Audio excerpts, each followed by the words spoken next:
Welcome back. If you just joined us, watching the news at 10 on Channels Television, coming to you live from Lagos, a reminder of our major stories tonight. United Nations Security Council decries the level of poverty in the northeast region, says the fight against insurgency cannot be done in isolation. Former President Olusegun Obasanjo says he remains optimistic that Nigeria will live up to the dreams of its founding fathers as he turns 80. The Central Bank of Nigeria orders commercial banks to process personal and basic traveling allowances within 24 hours or face sanctions. And Somalia's Prime Minister Hassan Ali Khaire says 110 people have died from a single region in the last 48 hours amid a severe drought.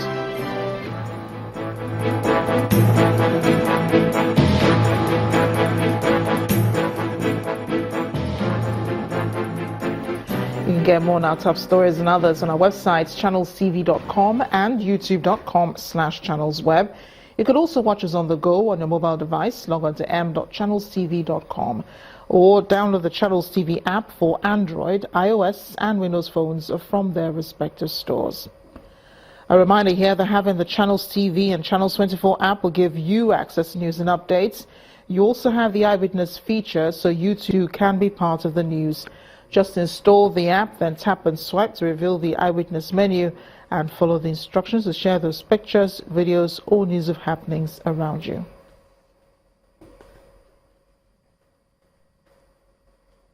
The Central Bank of Nigeria has mandated all commercial banks in the country to immediately open a teller point for retail forex transactions in all locations. This directive is contained in a memo to the banks by the CBN's Director of Financial Markets Department, Alvani Koku. The directive, according to the CBN, is to further increase foreign exchange availability to all end users and ensure that a fair and verifiable exchange rate operates in the market. Also, the banks are mandated to have an electronic display board in all their branches showing rates of all trading currencies, while customers must insist on processing FX transactions based on the displayed rates. In addition to this, the CBN says henceforth banks must process and meet the demand for travel allowances by end users within 24 hours of such application if the end users meet basic requirements already outlined in earlier directives. For school fees and medical bills, the banks have 48 hours to meet customers' demands. The Apex Bank says non-compliance by any bank will attract sanctions, which may include, but not limited to, being barred from all future CBN foreign exchange interventions. Meanwhile, the federal government has successfully completed a 100-unit housing estate in Imo State under the ministerial pilot scheme to tackle housing needs in many states across the federation. At the commissioning of the 100 housing units in Owerri, the Imo State capital, the Minister of State for Power, Works and Housing, Mustafa Shehuri, says the federal government will continue to strive in ensuring that the challenge of housing deficit in the country is surmounted. Nigeria's housing deficit is put at 17 million units, a challenge that has given government concern, and they say they are trying all means to bridge the gap. One of the projects designed to reduce the deficit is this 100 units of housing estate built in Naz Industrial Estate layout in Owerri, the Imo State capital. The Minister of State for Housing is present to commission and inspect the project. After the tour of the project, he tells these audience that the federal government is committed in overcoming the challenges of housing deficit in the country, and disclosing that government plans to build mass housing units for public workers. This would translate into affordability of housing for Nigerians and will also create employment opportunities for key youth that are currently running the street. It is gratifying to state that the 100 housing units being commissioned today are equipped with basic amenities required for a decent life. May I also add that the developer has done a good job.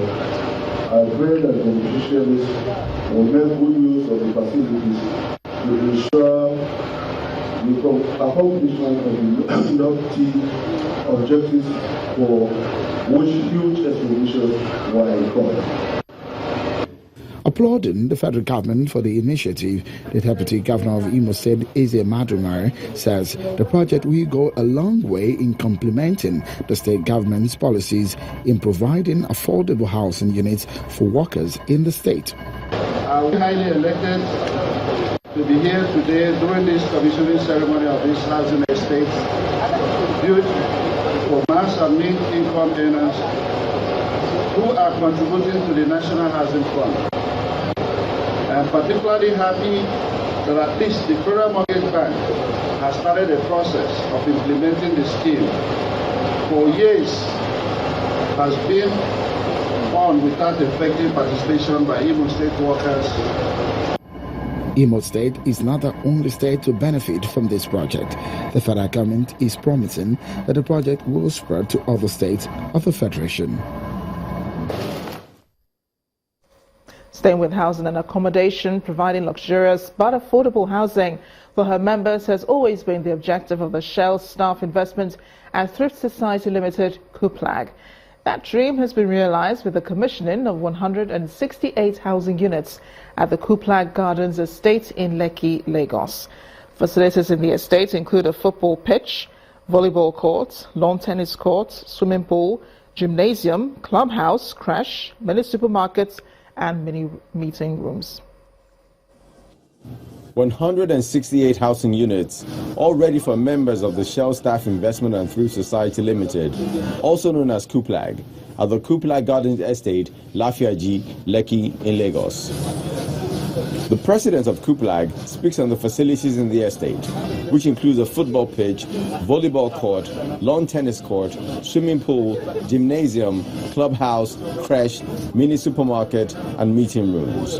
We want our members to live in a cozy environment where, from the hustle and bustle of Lagos, so having worked so hard through the day, when you come home, you should feel relaxed, have a well-ventilated environment, away from traffic or noise, and above all, even when you retire, you can settle in here because we have facilities that will engage you. Commending the society for the achievement, the managing director of the Federal Mortgage Bank thanks the members for contributing diligently to the National Housing Fund. And it has a special announcement. The Federal Mortgage Bank is also in partnership with the Lagos State government to develop residential housing in an area of about 1,000 hectares already earmarked for that purpose. As a major stakeholder in this project, Federal Mortgage Bank is ready to assist interested housing cooperatives who are contributing to the National Housing Fund to obtain land from the Lagos State government for this purpose. The Federal Director of Cooperatives also expresses delight at the quality of the estate and wants other cooperatives to borrow relief from KUPLAG. This is an example of what a cooperative should be. And I know others will emulate you. For the beneficiaries, they will be relishing the day the keys are presented and life in the new homes begins. Let's move over to the southeast now. Governor Willie Obiano of Anambra State has challenged indigents of the state to team up with the government in its efforts to develop the state.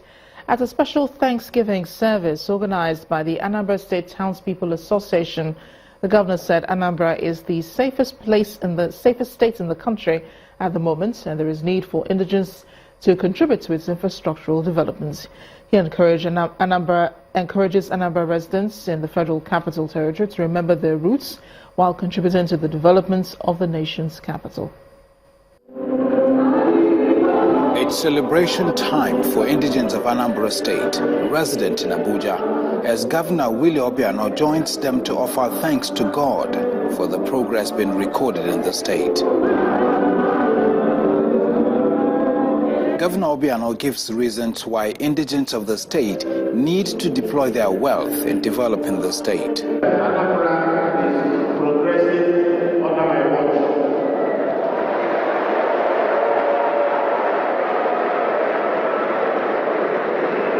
are working in leaps and bounds. We are today the safest state in Nigeria. We are doing very well in education.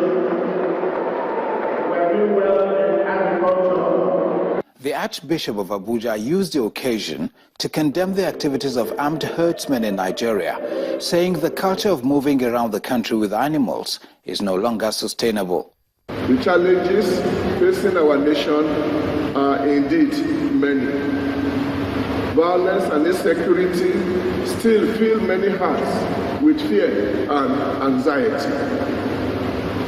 Despite the very commendable efforts of the security forces, for which our government deserves real commendation, sporadic incidents of terrorist attacks in the northeast make it not yet possible for many people to return to their long-abandoned homes and villages. The governors of Plateau and Imo, who joined Governor Obiano in the Thanksgiving service, admonished Nigerians to work for the peace of the nation. My message is to pray for Nigeria, pray for peace in the world, especially peace. Christianity has never taught us to hate. In fact, Christianity has taught us to absorb everything that comes to us. The Thanksgiving service attracted several dignitaries, including a former Senate President, Senator David Mark, Minister of Science and Technology, Dr. Ogbonna Onu, former Deputy Governor of Plateau State, Mrs. Pauline Talon, and prominent Nigerians from the southeast, resident in Abuja. Residents of the Gorua community in Abaji Area Council in the Federal Capital Territory are complaining about the lack of proper primary health care facilities and clean water in their community. Residents rely on quacks out a hospital and medical facilities worth millions of naira under the MDG project was abandoned since 2011. Our correspondent Gloria Umezuke investigates. Dogorua, a community of nearly 12,000 people from different ethnic groups. It is not the only community in Abaji Area Council that seems far away from the main town. Evelyn Timothy, a 32-year-old mother of 3, is among the residents desperate for help. Her only daughter is sick, and the lack of healthcare facility in the community is a huge challenge. Suleiman Gambo explains that several years ago, medical facilities were brought into the community under the Millennium Development Goal Project by the government, only to dash all hope few months later. 2010-11, that's when they started the project. And up to date, they couldn't complete it. Like the other quarter sites, already they are receiving roof that they put all this rafter of planks, and later on termites and all insects finish it. So in fact, we try to talk, we have contact with the MDD, the Den. We are talking to them, they say they are coming, they look for the contractor, all sorts of excuses. At the end, there is abundant. Government did not give us hospital. Nothing. Absolutely nothing. We have problems of water, then hospital.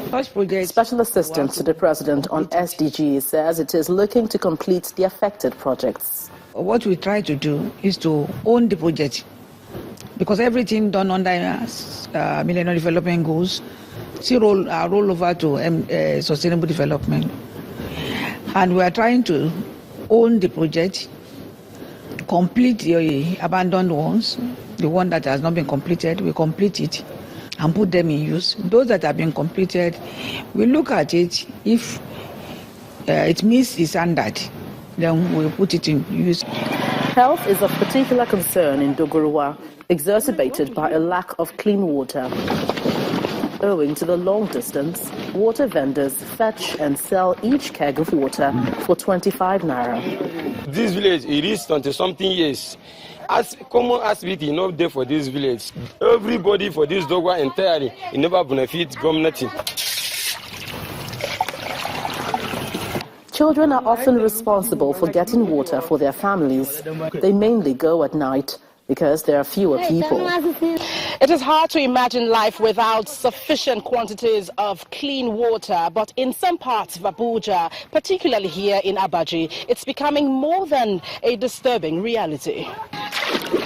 The management of scarce water resources has become an increasing challenge. Faces of children that say everything without speaking a single word. Clean water is all they need. Gloria Umezuke, Channels Television News. When the News at 10 returns, our community report tonight takes a look at 3 communities in Rivers State who are at loggerheads with the Port Harcourt Electricity Distribution Company over power supply. Do join us again.